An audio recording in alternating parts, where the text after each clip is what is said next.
Good morning. Purihin po ang Panginoon. Magandang umaga po sa ating lahat. Pagkakataon na naman na tayo po ay makinig sa salita ng Panginoon. At alam ko po na habang tayo ay nakikinig, may gagawin ang Panginoon sa buhay natin. Kaya sa lahat po ng mga PDLs, good morning, magandang umaga po. At ganoon din sa mga officers, mga wardens na kasama natin sa umagang ito, pagpalain po kayo ng ating Panginoon. And syempre sa lahat ng nandito sa screen, good morning. Hallelujah. Pagpalang umaga po sa ating lahat. Salamat sa Diyos at may pagkakataon muli tayo na makinig sa Kanyang salita sa umagang ito. At ang ating pag-aaralan ay ang mga reasons for knowing God's Word. Bakit? Bakit napaka-importante ang makinig at mag-aral sa salita ng Panginoon? Bakit importante? Kaya ano po ba ang mga rason na kailangan malaman natin ang salita ng Panginoon? Kaya pag-aralan natin ngayon at sa pamamagitan ng ating pakikinig, mas lalo tayong mabibigyan ng desire sa puso natin para tayo po ay mas lumalim sa ating pagkaalam sa ating Panginoon. Okay, basahin po natin doon sa Isaiah chapter 40 verse 8. Sa Isaiah chapter 40 verse 8, basahin natin. Hallelujah. Sabi niya dito, ang damo ay nalalanta, at ang bulaklak nito ay nalalaglag. Pero ang salita ng Diyos ay mananatili magpakailanman. Napakaganda po mga kaibigan. Sabi niya, ang damo nalalanta, ang mga bulaklak nalalaglag, pero ang salita ng Diyos ay mananatili magpakailanman. Ito po mga kapatid, makita natin dito na napakahalaga ang salita ng Panginoon. At sabi dito, mananatili magpakailanman. Kaya nga sabi ko na pag-aralan natin ano po ang mga rason kung bakit kailangan malaman natin ang salita ng Panginoon. Dahil ang salita ng Panginoon, sabi niya dito, mananatili magpakailanman. Hindi at hindi po mawawala. Sabi niya, ang damo nalalanta, ang bulaklak nalalaglag, pero ang salita ng Diyos ay mananatili magpakailanman. Okay. So, unang-una, na rason na makikita natin sa salita ng Panginoon ay matatagpuan doon sa Romans chapter 10, verse 17. Kailangan malaman natin ang salita ng Panginoon because faith comes by hearing the Word of God. Yung pananampalataya natin. Okay, sabi niya dito, sasampalataya lang ang tao kung maririnig niya ang mensahe tungkol kay Kristo. Tingnan ninyo. At maririnig lang niya ito kung may mga ngaral sa Kanya. Kaya makita natin dito na kaya't ang pananampalataya ay bunga ng pakikinig. At ang pakikinig naman ay bunga ng pangangaral tungkol kay Kristo. You see? Kaya habang tayo nakikinig, yung pananampalataya natin, ay mas lalo tayong lumalalim, mas lalo natin makikilala ang salita ng Panginoon dahil, sabi niya, sa pananampalataya ay ito ay bunga ng ating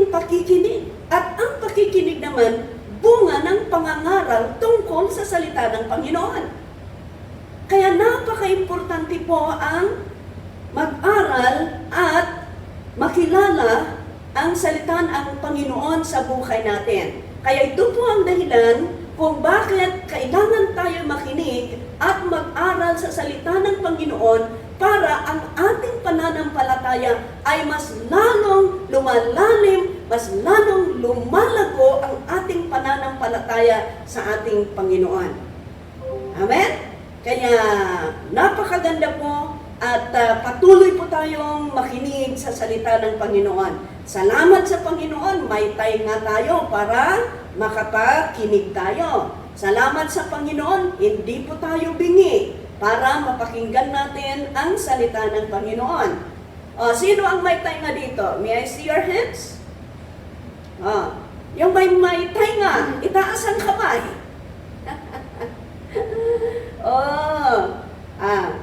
Yung may tainga, itaas ang kamay. Sabi ko, ayan, hallelujah. Yes, may the Lord bless everyone. Alam niyo, importante ang makinig sa salita ng Panginoon. At hindi lang papakinggan, habang pinapakinggan ang salita ng Panginoon, tutuparin natin ang salita ng Panginoon. Yeah? Kaya, salamat sa Panginoon at mayroon po tayong oras, mayroon po tayong pagkakataon na kahit nandiyan kayo sa loob, wala pong rason, mga kaibigan, dahil salamat sa Panginoon dahil binigyan po tayo ng mga gadgets para pwede tayong makarinig ng salita ng Panginoon kahit nandyan kayo sa jail. You can hear the Word of God. You can hear the message of God. Yeah? Kaya bubuksan po natin ang ating mga tainga para makinig sa salita ng Panginoon at doon po tayo lumalalim sa ating pananampalataya dahil makikilala at makikilala natin ang Panginoon sa buhay natin. Okay, pangalawang rason kung bakit kailangan na makinig at makilala natin or malaman natin ang salita ng Panginoon. Because cleansing comes from the Word of God. Ano po yung sabi doon sa 2 Corinthians chapter 7 verse 1? In 2 Corinthians chapter 7 verse 1, sabi doon, therefore, ayan, ganda, may Tagalog. Mga minamahal, sabi niya dito, dahil sa ipinangako ng Diyos sa atin, linisin natin ang ating sarili sa anumang bagay na nagpaparumi sa ating katawan at espiritu. At sikapin nating mamuhay ng banal at may takot sa Diyos. Napakaganda po ang sabi niya dito, mga minamahal. Dahil sa mga ipinangako ng Panginoon sa atin, sabi niya dito, linisin natin ang ating sarili sa anumang bagay na nagpaparumi sa ating katawan at espiritu. Sabi niya dito, alam ninyo, ang salita ng Panginoon, siya ang lumilinis sa atin. Yung physical na buhay natin, pwede tayong maligo, di ba? Pwede tayong maligo. Ano yung ginagawa? Kukunin mo yung bato at maghihilod ka, no? Yan. Para malinisan ang katawan. Yan. Para malinisan ang katawan. Pero, ang espiritu natin, ang spiritual na pamumuhay natin, mahirap. Hindi natin pwedeng mabago ang buhay natin. Yeah? Kaya kailangan natin ang salita ng Panginoon. At habang tayo ay nakikinig sa salita ng Panginoon, ang mga maling ginagawa natin, ang mga kasalanan, ang mga bagay-bagay na hindi kaaya-aya sa Panginoon na ginagawa natin, unti-unting binabago tayo ni Lord. Dahil mangungusap ang salita ng Panginoon sa atin, at dahil sa salita ng Panginoon, na ating pinapakinggan, napapalakas tayo, at doon matututo tayo na labanan ang trabaho ng kaaway sa buhay natin. Kaya unti-unting binabago, unti-unting linilinisan tayo ng Panginoon. Yeah? Kaya may awitin na, binabago ako araw-araw, binabago ako araw-araw. Yeah. From glory to glory, God is changing us. Binabago tayo ng Panginoon. Kaya tingnan ninyo, habang kayo ay nakikinig sa salita ng Panginoon, unti-unti nababago ang mga bad attitude natin, yung mga mali na gawain natin, mga mali na iniisip natin, mga mali na ugali natin, binabago tayo ng Panginoon. Yeah?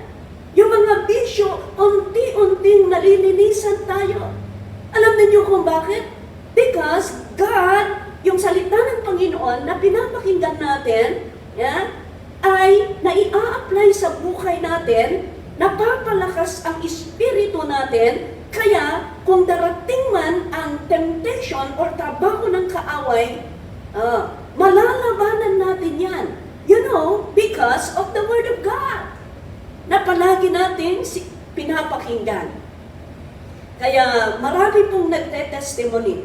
Marami po sa inyo ang nagpapasalamat. Diba? Marami po sa inyo na nagpapasalamat. Napapakinggan po namin ang mga testimonyo ng mga iba sa inyo dito sa jail ministry natin. Maraming nagpapasalamat. Dahil habang nakikinig sila sa salita ng Panginoon, binabago ng Panginoon ang kanilang buhay, yung nawawalan ng pag-asa, pinapalakas ng Panginoon, kaya nagbibigyan sila ng pag-asa. At dahil sa kanilang pananampalataya, lumalalim sila sa pagkaalam sa Panginoon, at doon nila nalalabanan ang mga maling espiritu that is trying to destroy them.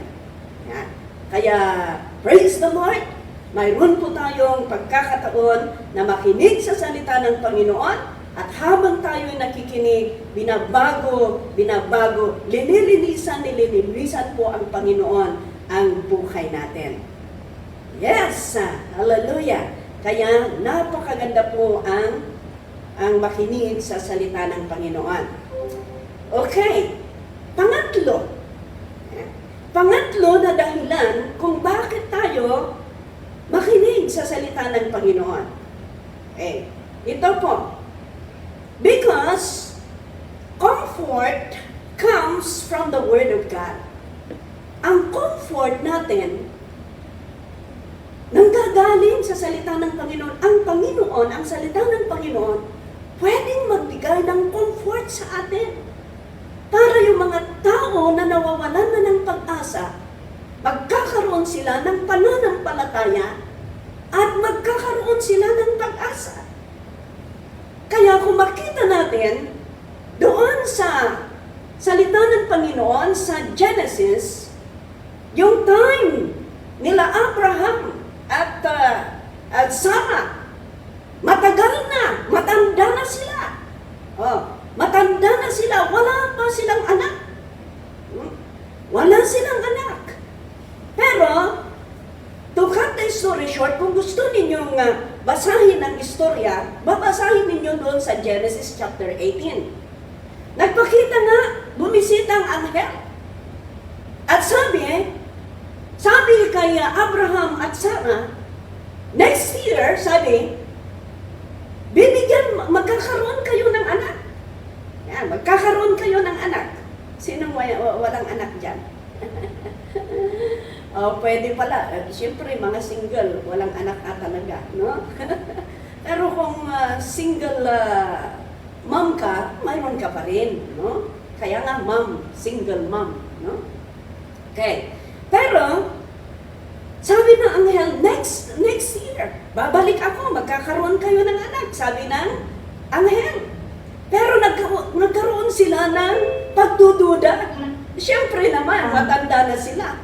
Ilang taon si Sarah? Ilang taon si Abraham? 90 si Sarah. Ilang taon si Abraham? Paugod-ugod na sila. Siyempre paugod-ugod na dahil matanda na sila. Pero, alam niyo, dumating ang anghel, sinabihan sila. At sila po ay na-comfort dahil sabi ng anghel, doon po sa Genesis chapter 18 verse 14. Okay, tingnan natin. Ito.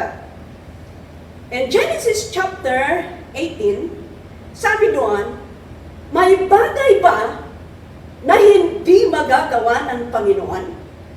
Yan. Is anything too hard for the Lord?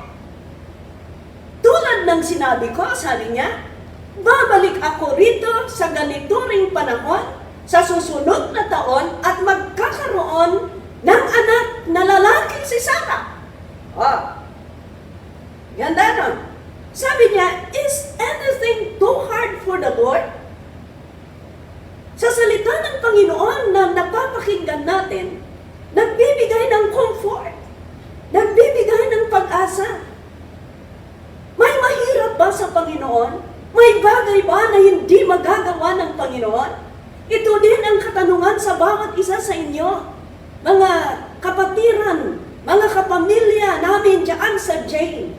May bagay ba na hindi magagawa ng Panginoon? May magagawa ang Diyos. At kung itutuloy natin na basahin ang istorya, natupad nga, nagkaroon nga sila ng anak. Nagkaroon sila ng anak. Ibig sabihin, ang salita ng Diyos ay totoo. Kaya ito po ang dapat natin kapitan. Kaya dapat tayong makinig, lumalim sa salita ng Panginoon, dahil habang nakikilala natin ang Panginoon, lumalago ang ating pananampalataya at yung mga isipan natin na nawawalan, kung minsan nawawalan tayo ng pag-asa, pero dahil sa salita ng Panginoon, nabibigyan tayo ng pag-asa. Dahil sabi niya dito, may bagay ba na hindi magagawa ang Diyos? Ibig sabihin, ang Diyos ay makapangyarihan. Kaya yung mga tao, yung mga kapatid ko dyan, yung mga anak ng Diyos dyan, huwag kayong mawalan ng pag-asa. Huwag kayong mawalan ng pag-asa. Ang Diyos ay makapangyarihan. Sinasabi niya, is anything too hard for the Lord? Wala pong mahirap sa Panginoon. Walang mahirap sa Panginoon. At nakakanta nga, Ilocano ko na awan narigaken ka.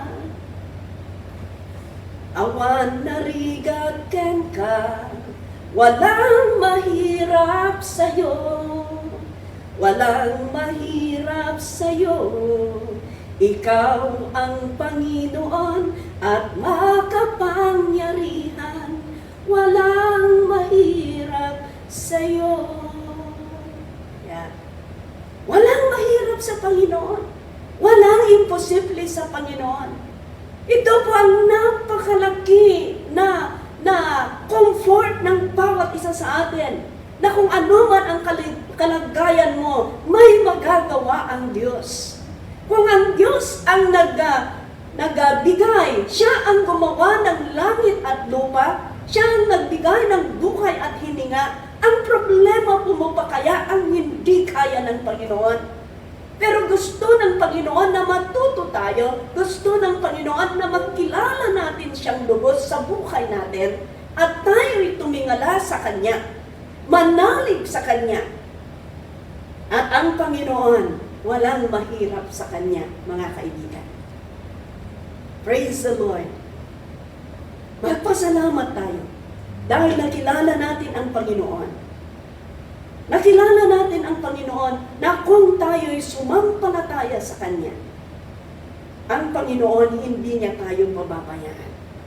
Kaya mga kaibigan, mga kapatid, lalong-lalo na kayong mga PDLs, baka ilan sa inyo nawawalan na ng pag-asa na sinasabi ninyo, wala na akong pag-asa. Baka hindi na ako makalabas dito sa kulungan na ito. I tell you, just continue to believe and continue to be faithful to the Lord. May magagawa ang Diyos. Kung makita ng Panginoon ang pananampalataya ninyo, walang imposible. Kahit sabi nila, hanggang sa kamatayan nandyan ka, pwedeng kumilos ng Panginoon. Ha? Pwedeng kumilos. Pero ipakita natin sa Panginoon na tayo nananampalataya sa Kanya. Sumunod tayo sa Kanyang mga kautusan. At naniniwala po ako na hindi po tayo pinapabayaan ng Panginoon. Kaya, ayan, walang imposible sa Diyos. Walang imposible sa ating Panginoon. Kayang-kaya ng Panginoon gawin lahat. Kaya, manatili po tayo sa Kanya at patuloy tayong sumamba sa ating makapangyarihan na Diyos. Okay, pang-apat po na rason. Sabi ko, ito po ang mga rason bakit natin kailangang makilala at malaman ang salita ng Panginoon dahil ang pananampalataya ay magsisimula ito sa pamamagitan ng ating pakikinig. Pangalawa, cleansing comes from the Word of God. Okay? Habang nakikinig tayo, linilinisan tayo ng Panginoon. At pangatlo, comfort comes from the Word of God. Habang tayo nakikinig sa salita ng Panginoon, nagkakaroon tayo ng pag-asa. Kaya kahit anong problema, anong kahirapan, alam at alam natin, hindi tayo pababayaan ng Panginoon. And number 4 is, assurance comes from the Word of God. Yeah? Assurance, yung pag-asa natin. Kaya doon sa 1 John chapter 4, sa 1 John chapter 5 verse 13, sabi niya, I write, okay, isinulat ko ito sa inyo na mga sumasampalataya sa anak ng Diyos, upang malaman ninyo mayroon kayong buhay na walang hanggan. Wow! Isinulat ko ito, sabi niya, sa inyo kayong mga sumasampalataya sa ating Panginoong Jesus, para malaman ninyo na mayroon kayong buhay na walang hanggan. Kaya salamat sa Panginoon. Binibigyan tayo ng assurance ng Panginoon. Kaya kailangan malaman natin ang salita ng Diyos. Dahil sabi niya ito, isinulat ko sa inyo ang mga kayong sumasampalataya. Hallelujah. Kayong sumasampalataya sa Diyos. Upang malaman ninyo, mayroon kayong buhay na walang hanggan. Tingnan ninyo. Kaya salamat sa Panginoon tayong lahat. Salamat na kilala natin sa Panginoon. Ang Panginoon, nakilala natin na ang Diyos siyang nagbibigay ng pag-asa. Nakilala natin ang Panginoon siyang nagbibigay ng buhay na walang hanggan. Ang Panginoon siya ang pwedeng magbago sa buhay natin. Baguhin niya ang buhay natin. At ang Panginoon, siya po ang nagbibigay ng comfort sa bawat isa sa atin.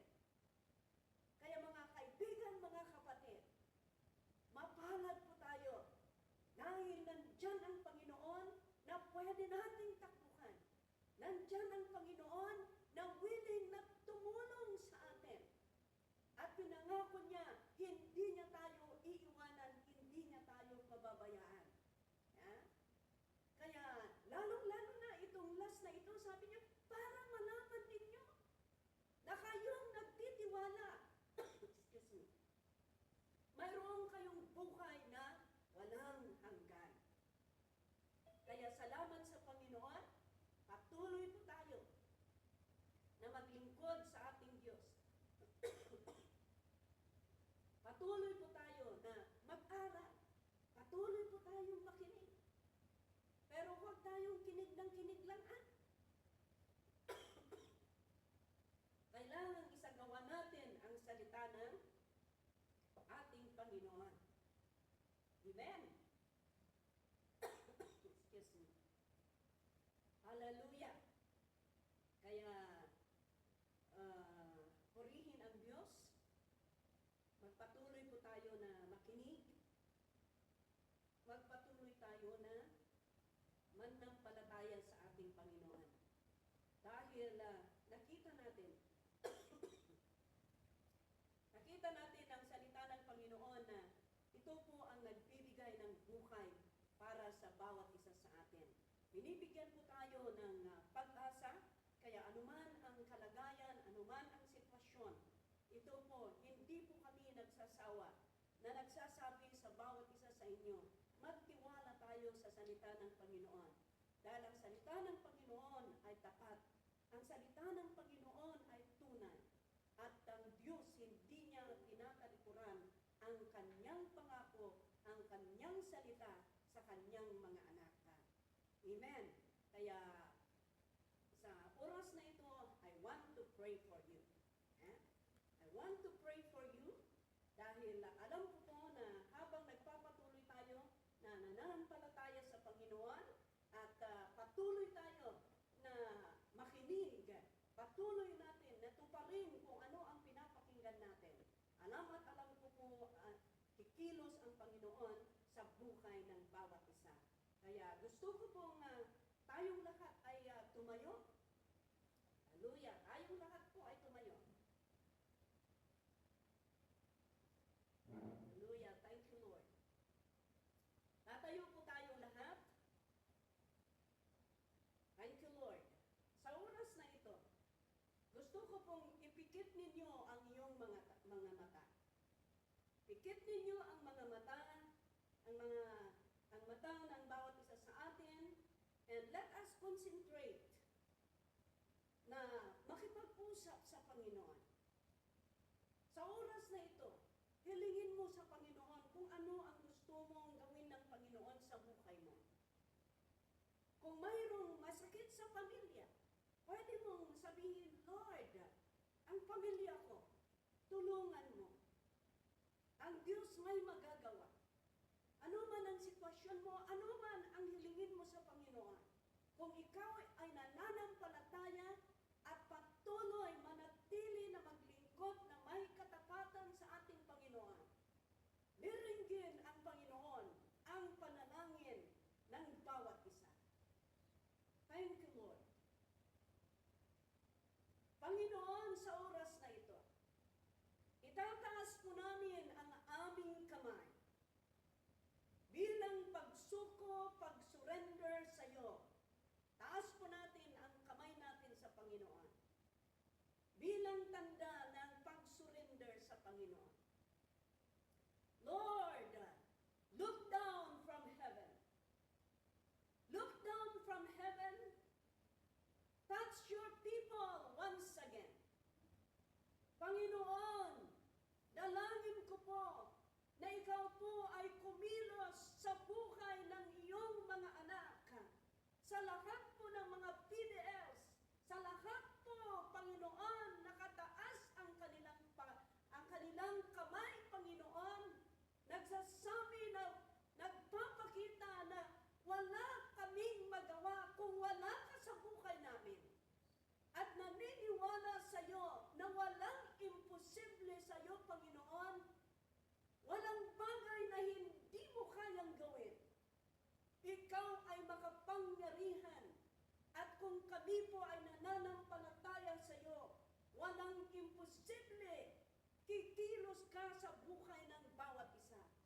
Kaya sa oras na ito, Panginoon, sa lahat ng buhay ng mga PDLs, sa mga problema nila, sa mga kabigatan nila, sa mga hinihiling nila, Panginoon, tugunin mo, Panginoon, ang kanilang mga daing at panalangin sa oras na ito. Salamat po, Diyos. Dahil alam po namin, Panginoon, na makapangyarihan ka at walang imposible sa iyo. Lord, bless them, O God. Patatagin mo ang kanilang pananampalataya. Palaguin mo ang kanilang pananampalataya, that they might continue to cling and trust you. For you have promised, O God, that you will never leave us, never forsake us. Bless now your people, Lord. Touch them, O God. Strengthen them. Palakasin mo sila, Panginoon. Lalong-lalo na ang kanilang pananampalataya sa iyo. Salamat, O Diyos. Pagpalain mo ang kanilang buhay. Kung may problema sa pamilya, ikaw ang kumilos, Panginoon. para kahit sila'y malayo sa kanilang mahal sa buhay. Pero alam po namin, Panginoon, may magagawa ka. May magagawa ka, O Diyos. Salamat, O Diyos.